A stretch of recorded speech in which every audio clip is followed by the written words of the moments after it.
Shalom, మీకు సమాధానం కలుగునుగాక. యోహాను సువార్త 2వ అధ్యాయము. 3వ దినమున గలిలియాలోని కానా అను ఊరిలో ఒక వివాహము జరిగెను.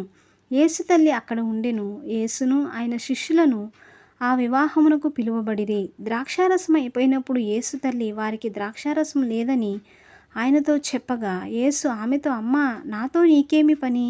నా సమయం ఇంకనూ రాలేదనెను. ఆయన తల్లి పరిచారకులను చూచి, ఆయన మీతో చెప్పినది చేయుడనెను. యూదుల శుద్ధీకరణాచార ప్రకారము 2-3 తూములు పట్టు 6 రాతి బాణలు అక్కడ ఉంచబడి ఉండెను. యేసు ఆ బాణలు నీళ్లతో నింపుడని వారితో చెప్పగా, వారు వాటిని అంచుల మట్టుకు నింపిరి.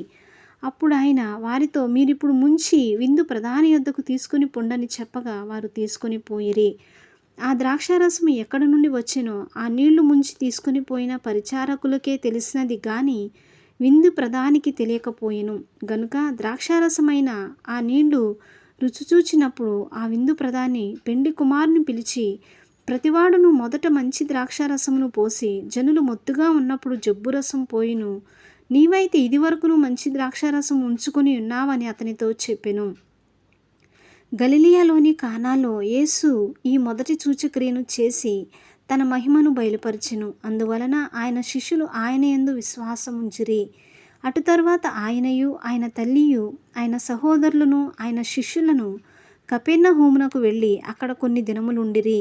యూదుల పస్కా పండుగ సమీపింపగా యేసు యెరూషలేమునకు వెళ్ళి దేవాలయములో ఎడ్లను, గొర్రెలను, పావురములను అమ్మువారును, రోకలు మార్చువారును కూర్చుండుట చూచి, త్రాళ్లతో కొరడాలు చేసి గొర్రెలను, ఎడ్లనన్నిటినీ దేవాలయంలో నుండి తోలివేసి, రోకలు మార్చువారి రోకలు చెల్లివేసి, వారి బల్లలు పడద్రోసి, పావురములు అమ్మువారితో, వీటిని ఇక్కడ నుండి తీసుకొని పొండి, నా తండ్రి ఇల్లు వ్యాపారపుటిల్లుగా చేయకుడని చెప్పెను.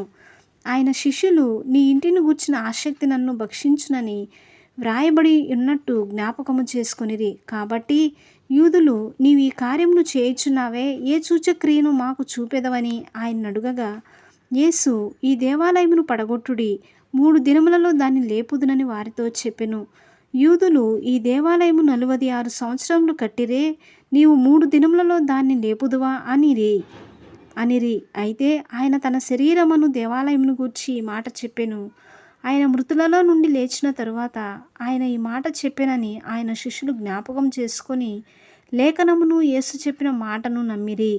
ఆయన పస్కా పండుగ సమయమున యెరూషలేములో ఉండగా ఆ పండుగలో అనేకులు ఆయన చేసిన సూచక్రియలను చూచి ఆయన నామమందు విశ్వాసముంచిరి. అయితే యేసు అందరినీ ఎరిగినవాడు గనుక ఆయన తన్ను వారి వశం చేసుకొనలేదు. ఆయన మనుషుని ఆంతర్యమును ఎరిగినవాడు గనుక ఎవడునూ మనుషుని గూర్చి ఆయనకు సాక్ష్యమియ్యనక్కరలేదు. ఆమేన్. దేవుడి వాక్యాన్ని దీవించునుగాక.